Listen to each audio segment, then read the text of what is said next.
Committee will come to order. Welcome to the fiscal year 2022 Financial Services and General Government Markup. I am joined by our good friend, Congressman Steve Womack, the ranking member, who is here in person today. I also want to welcome the full committee chair, Ms. DeLauro, ranking member Granger, and all the subcommittee members who are here in person and those participating by secure video teleconference. Before we begin opening statements, I'd like to offer a brief explanation of how this will work. Today's room has been configured to maintain the recommended 6-foot social distancing between members, staff, and the press corps. As mentioned, some members have opted to use secure video teleconferencing, which allows them to participate remotely. For those on video conference, once you start speaking, there will be a slight delay before you are displayed on the main screen. Speaking into the microphone activates the camera displaying the speaker on the main screen. Do not stop your remarks if you do not immediately see the screen switch. If the screen does not change after several seconds, please make sure you are not muted. To minimize background noise and ensure the correct speaker is being displayed, we ask that members who are participating by video remain on mute unless you have sought recognition. In terms of speaking order, we will follow the traditional order, beginning with the chair and ranking member, then the chair and ranking member of the full committee, and then any other members who wish to speak. Finally, we have set up an email address to which members can send anything they wish to submit in writing at any of our hearings or markups, including documents to be inserted in the record by unanimous consent, amendments, motions, and other unanimous consent requests, and so on. That email address has been provided to your staff. I remind all members that they must verbally request unanimous consent out loud, separately from sending the document or written UC request to the email address. Now, let's begin with opening statements. Today's subcommittee will mark up the fiscal year 2022 bill. In a moment, I'll talk about the mark itself, but I would first like to thank my colleague, Mr. Womack, for his hard work and collaboration. We may not agree on everything, but I appreciate his partnership in developing the best possible bill during this challenging time. I'd also like to thank the chair of the full committee for her tremendous leadership and stewardship of this committee, as well as the committee's distinguished ranking member, Ms. Granger. The agencies and programs under the jurisdiction of the Financial Services and General Government Subcommittee are uniquely varied. Each one plays an important role in the functioning of our government, whether in terms of core services or in relation to government responsiveness, transparency, and efficiency. The subcommittee was able to hold a full hearing schedule this year, though due to the pandemic, these hearings were virtual. In these hearings, we were able to explore issues facing agencies funded in this bill so that we were able to have an informed conversation about their appropriations. The subcommittee mark recommends $29 billion. This is an increase of $4.8 billion above a comparable fiscal year 2021 level. The bill includes $13.6 billion for the IRS, an increase of $1.7 billion above fiscal year 2021, and a bold first step toward restoring the significant cuts this agency has suffered over almost a decade. This much-needed investment will support more effective and efficient enforcement activities that equally address taxpayers in all tax brackets. This funding will also support better customer service by reducing wait times and increasing assistance to those trying to navigate the complex tax code. Notably, the bill includes $330 million for community development financial institutions, which is $60 million above fiscal year 2021 level. I've long been a supporter of CDFIs, which provide critical resources to underserved communities. In addition, the bill provides $324 million for the Small Business Administration's entrepreneurial development programs, which is $52 million above fiscal year 2021 level. These grant programs provide much-needed and targeted assistance to small businesses to expand and create additional jobs. The bill also includes significant funding for the General Services Administration, including a significant investment to combat climate change. A new $300 million electric vehicles fund will both replace vehicles in the GSA fleet with electric vehicles and build electrical vehicle infrastructure. The bill also provides $100 million for GSA to manage climate change risk and safeguard federal real property, along with over $1 billion to modernize and improve the GSA real property portfolio by reducing their climate impact and improving resiliency. The bill also includes funding for programs to combat the opioid epidemic under the Office of National Drug Control Policy to ensure this crisis receives the highest level of federal attention it deserves. Specifically, $300 million is included for the high-intensity drug trafficking area program, an increase of $10 million above fiscal year 2021, and the drug-free community program is funded at $110 million. In lead up to the 250th anniversary in 2026 of our nation's founding, the bill includes much-needed funding for modernization of the National Archives building, which houses the Declaration of Independence, the Constitution, and the Bill of Rights. These funds will be used to enhance security efforts and the visitor experience to the archives. The bill includes $8.15 billion in discretionary appropriations for the judicial branch, an increase of $432 million over fiscal year 2021, to fund protective services and physical security needs in courthouses and ensure the continued operations of the federal judiciary. The bill also increases funding for agencies that protect everyday consumers and retail investors, including the Consumer Product Safety Commission, the Federal Trade Commission, and the Security and Exchange Commission, agencies that are relatively small but absolutely essential. Finally, I'd like to take a moment to highlight an issue that has been a priority of mine: election security. States are on the front lines of protecting our elections from foreign attacks, and it is our responsibility to support these efforts. The bill before us today includes $500 million for payments to states to help them meet the challenge of ensuring the real security and integrity of American elections. This represents our continued commitment to long-term funding for election security. I urge my colleagues to join me in advancing this critical investment. The bill includes $22.8 million for the Election Assistance Commission, a 34% increase above fiscal year 2021, to support state and local election officials on all aspects of election administration and ensure reliable, secure, and accessible election. The bill takes seriously the broader cyber threat to this country. It provides $15 million to a new office of the National Cyber Director in the Executive Office of the President to help coordinate federal cybersecurity policy and strategy and make strong investments to the bill in agency cybersecurity and IT modernization. I'm proud that the bill removes several longstanding policy riders that I consider to be harmful, including many that dictate to the district how to manage its own affairs or spend its own money that harm and limit transparency in political spending. I am very pleased with the many ways in which this bill stands to improve the lives of the American public, whether by improving their tax filing experience, protecting their financial investments, promoting small business creation, and combating drug trafficking and the climate crisis. So I look forward to discussing these issues and more in the coming days. At this time, I would yield to the ranking member, Mr. Womack, for any opening remarks. Thank you, Mr. Chairman. This is my first Financial Services markup as the ranking member, and I'd like to personally thank my friend Kay Granger for giving me this opportunity. I hope I don't disappoint her. I'd also like to thank Chairman Quigley for his friendship and approach to the subcommittee's work and for getting us to this point. Not lost on me is the fact that the last time I was in this room, it was in the fall of 2018, and the Joint Select Committee on Budget and Appropriations Process Reform was having its final vote.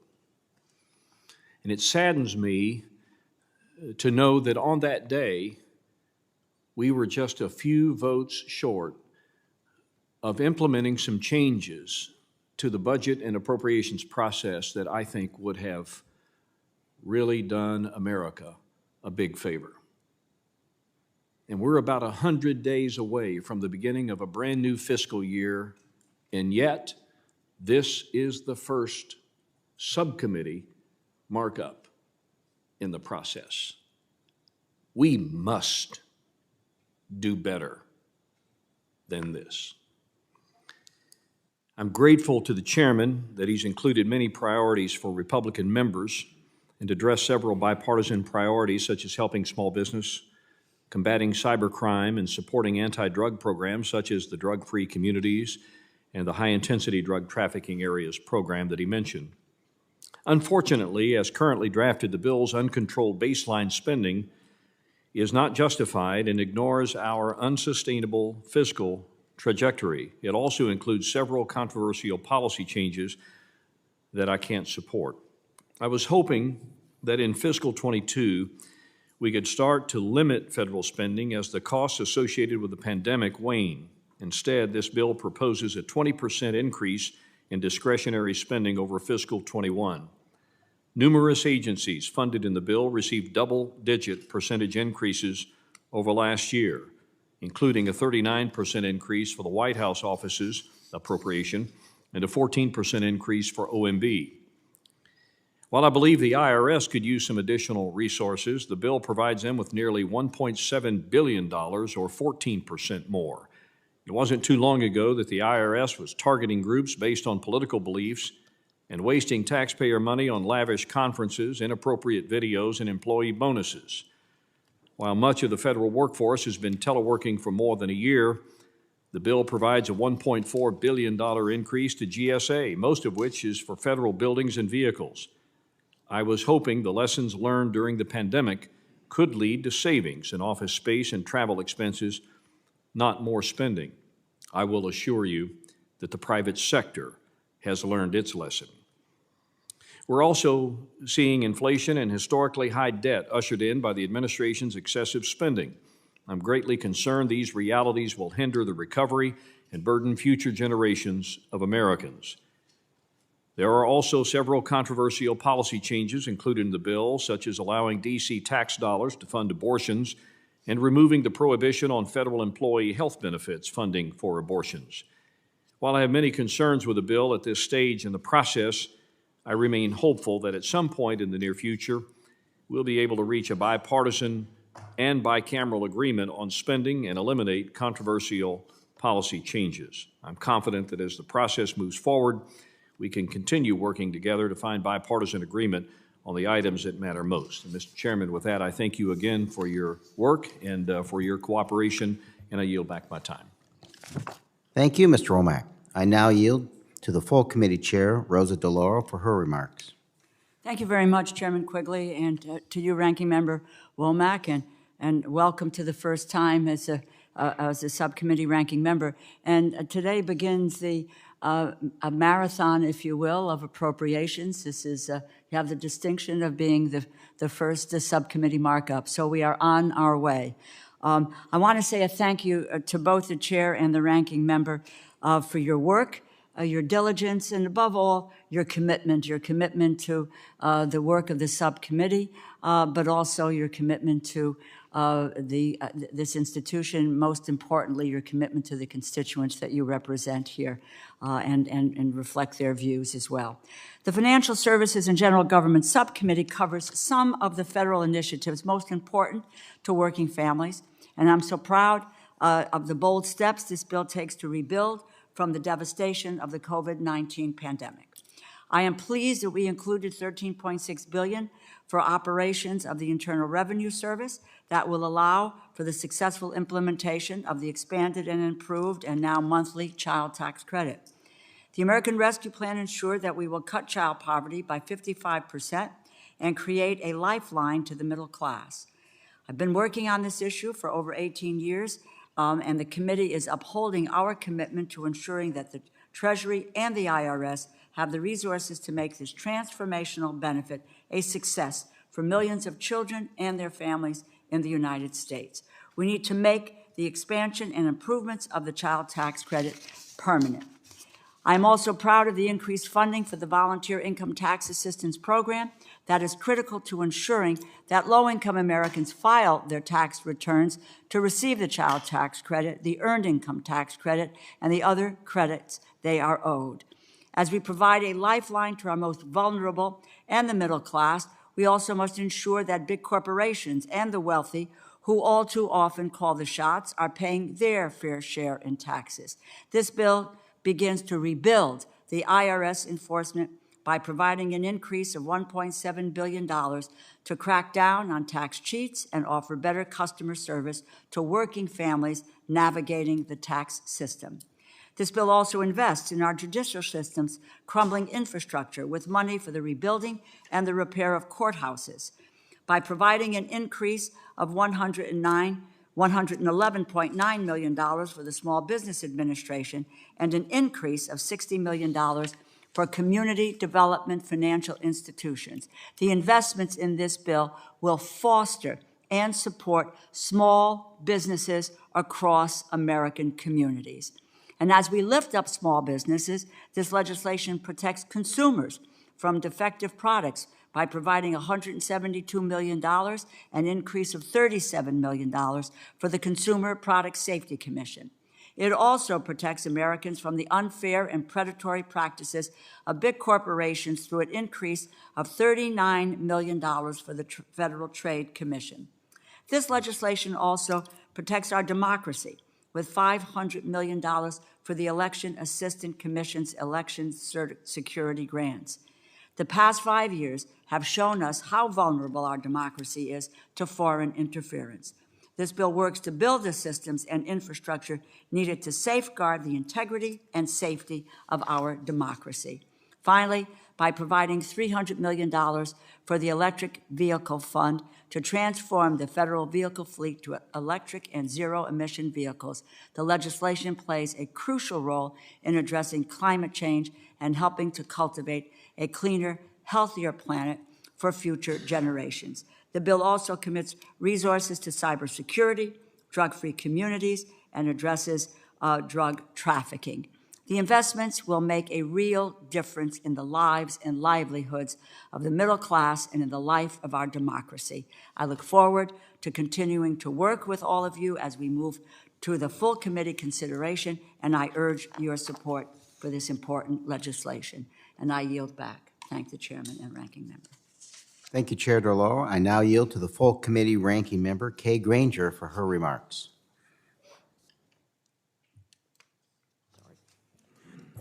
I want to thank Chairman Quigley for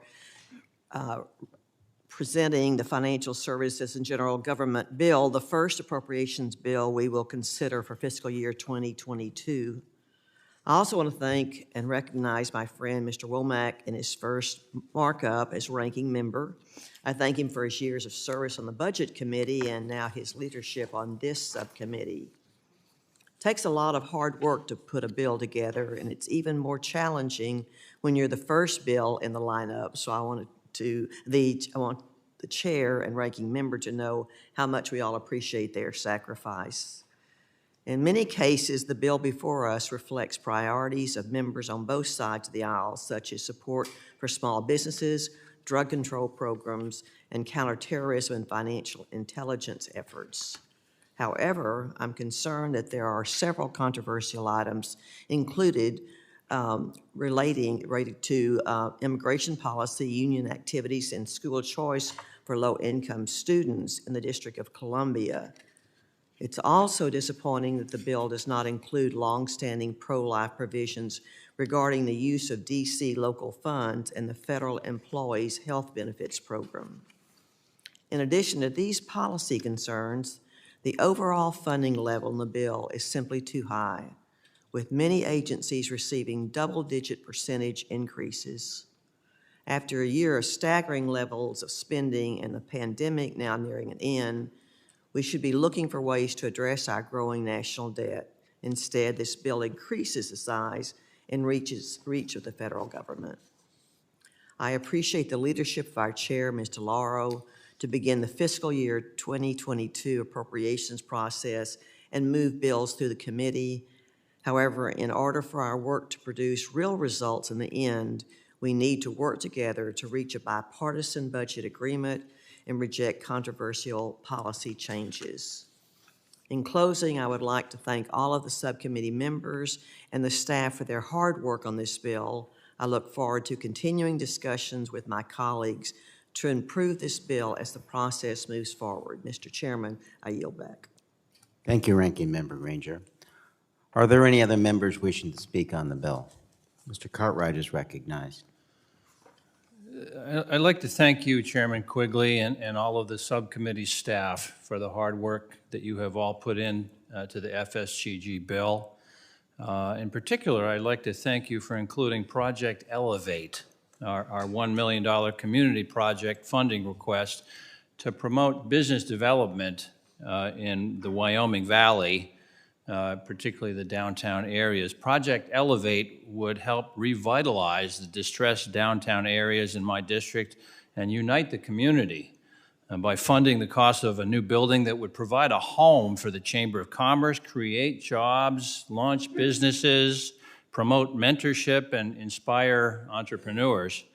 It's a building that will also provide early child care services, job training, and a shared workspace for the community. It's going to make a big difference for Wilkes-Barre, and I thank you for it, Chairman Quigley. And I urge support for the passage of the FSGG bill. I yield back. Mr. Pocan. Thank you, Mr. Chairman and Ranking Member Womack, and all the FSG staff for all your hard work on this bill. It's a pleasure to be here for my first FSGG subcommittee markup as a member of the subcommittee. I'd like to thank the chairman for including within this bill some funding for the Small Business Development Center, specifically for the University of Wisconsin-Madison Small Business Development Center. It's going to go towards a small business accounting and projections clinic to help startups with financial management and business planning. And as a 32-year small business owner who got help writing my first business plan from the Small Business Development Center, I can tell you their work is very helpful. I'm also pleased to see a robust investment in the Federal Trade Commission and the IRS for increased enforcement. And I just want to again thank the chairman and the ranking member, as well as our full committee chair and ranking member, for all your hard work on this bill. Thank you. Ms. Lawrence, I believe, wishes to be recognized. Yes. Too, then follow me. I want to thank you, Mr. Chair and the ranking member, for the bill before us, and I specifically want to thank the hardworking staff for your dedication. It's been a pleasure to serve on the subcommittee. The bill before us is one that's very important. Small businesses have struggled over the course of this pandemic, and the funding provided would help small, minority, and disadvantaged businesses continue on the path to recovery. I'm especially proud of the two of my community project funding requests that will be included as part of the overall legislation. Funding for Detroit Means Business and the Centropolis Accelerator will greatly benefit the people and the businesses of the city of Detroit and Southfield to ensure that our economies stabilize, grow, and thrive for all members of our small business community. I want to thank you again, Mr. Chairman, and I yield back. Thank you. Ms. Torres is recognized. Thank you, Mr. Chairman. This is a very strong bill that covers a number of important agencies and issues. And I want to thank you and your staff for your tireless work on this bill. I am proud to support it, and I am so thankful that several of my priorities were included. The bill provides $1 million in funding to Cal Poly Pomona in my district for their Bronco STEM 2M Innovation Hub, which will be used to support entrepreneurs, startups, and small businesses, critical resources as our economy continues to recover, ensuring that no one is left behind. Also, for our small businesses, the bill encourages the SBA to conduct outreach to owners whose businesses closed due to COVID to ensure they know about the resources that could help them relaunch or start a new business. And it requires that the agency provide a briefing on the status of their small businesses cybersecurity pilot program. Access to affordable housing is a major issue in my district, as in many of your districts. This report includes my language that includes transparency as to whether banks are meeting their targets in helping families connect with affordable housing. In response to the issues of post offices in disrepair in the Inland Empire, the report also requires the U.S. Postal Service Inspector General to investigate the existence repair and maintenance of post offices in low-income communities as compared to their high-income peers. As a former 911 dispatcher, I am extremely happy to see that the bill directs the Office of Management and Budget to re-examine and correct the classification of public safety telecommunicators as the protective service occupation that they truly are. And in follow-up to my hearing questions earlier this year, this legislation increases accountability in our federal judiciary to help address the years-long pattern of sexual harassment and workplace misconduct by judges. Lastly, and I meant it when I said the bill covers a number of different issues, I am grateful that language was included, supporting increased capacity in the Treasury Department's Office of Foreign Assets Control to investigate and enforce sanctions against corrupt individuals from Central America. If we are to tackle the root causes of migration from that region, we need to sanction the individuals who contribute to the corruption and human rights abuses that cause so many to leave and come to our southern border. And with that, I want to thank the chairman again for working with me on these very important issues to my district and to the nation, and I yield back. Thank you. Are there any other members who wish to be recognized? Seeing none, are there any amendments to the bill? Seeing none, I would like to recognize Mr. Cartwright for a motion. Mr. Chairman, I move the bill be favorably reported to the full committee. The question is on the motion. All those in favor say aye. Aye. Those opposed, no. No. In the opinion of the chair, the ayes have it. I ask unanimous consent that the staff be permitted to make technical and conforming changes to the bill and report just approved. Seeing no objections, so ordered. Please leave all copies of your bill and report at the desk. With that, the meeting stands adjourned.